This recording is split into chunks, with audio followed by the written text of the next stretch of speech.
Isang magandang umaga po sa inyong lahat.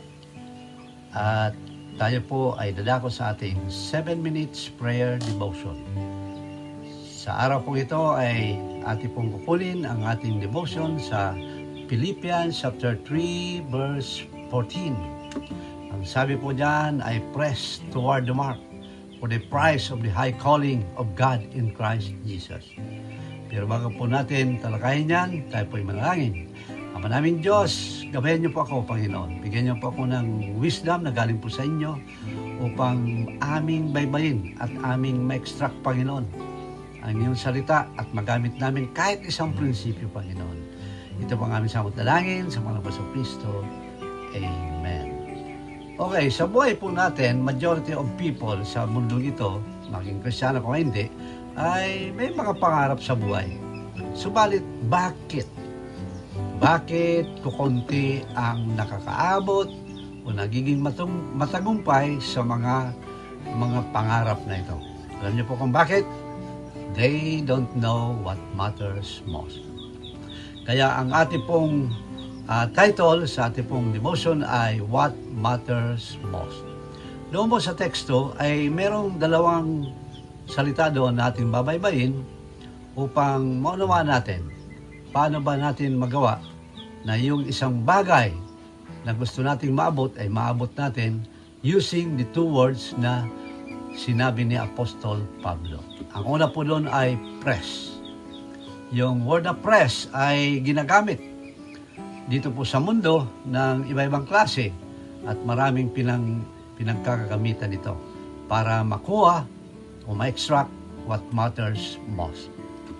Isa dyan, yung ginagamit natin asukal, ay kailangan i-press hard, extract ang juices nito para mag-produce ng asukal. At maging po ang ating pong fruit juices, we have to press hard, bine-blend natin, bine-extract natin para makuha natin ang juice nito na magagamit natin para sa ating katawan as an antioxidant and immunity builders. Even Christian, sa Bible po, si Apostol Pedro ay dumaan din sa ganitong proseso ng sanctification.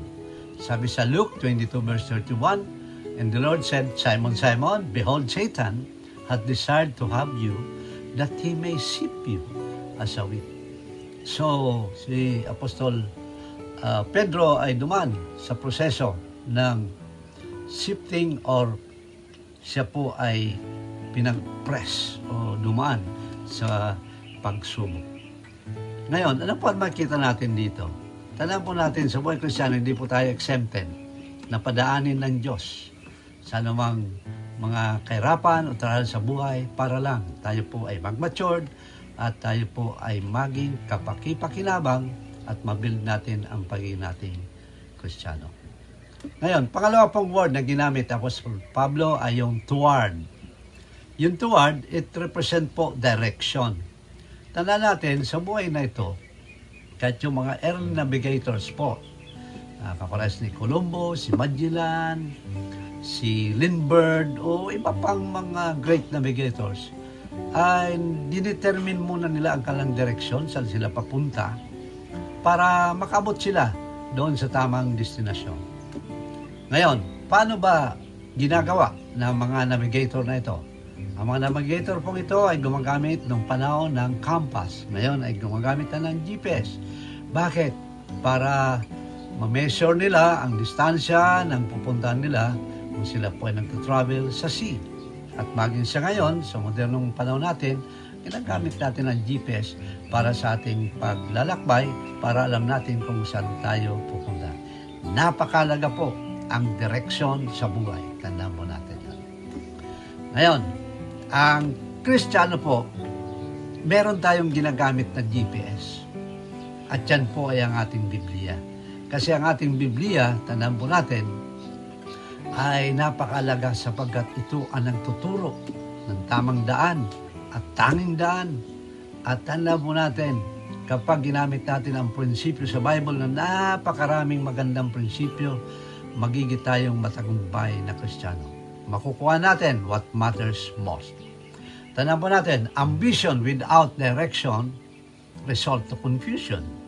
Pag may ambisyon ka pero walang direksyon ang buhay mo, mamalayan mo, wala kang natatapos ni isa man. So, ano po ang price na sinasabi ni Apostol Pablo kapag ginamit natin yung dalawang word na yon na sinasuggest niya? Ang price dyan po ay highest calling of God. Maabot natin yung eksakto na gusto ng Diyos sa buhay natin. Katulad na lang po ng mga successful na Kristiyano. Kung kilala natin o nabasa natin si John Wycliffe, siya po ay nag-translate ng first version ng Bible sa English. Si William Tyndale, siya ang unang nag-print ng pinag-translate na Biblia sa English. At may si Billy Graham, isa pong Amerikanong evangelist. At marami ang manakabot sa pananampalataya dahil po ginamit siya ng Panginoon. Ano ang sikreto?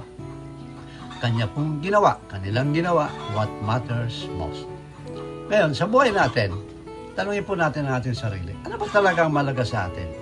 Yung bang maging tama ka sa Diyos o maging tama ka sa sarili mo? Yung bang pakinabangan ka ng mundo o pakinabangan ka ng Diyos? Kasi dalawa lang yun. Tandaan po natin, pag hindi mo kinuha yung what matters most as a Christian, pag hindi ka ginamit ng Diyos, gagamitin ka ng demonyo. So, tandaan po natin, sa buhay na ito, hindi po pwede na in between.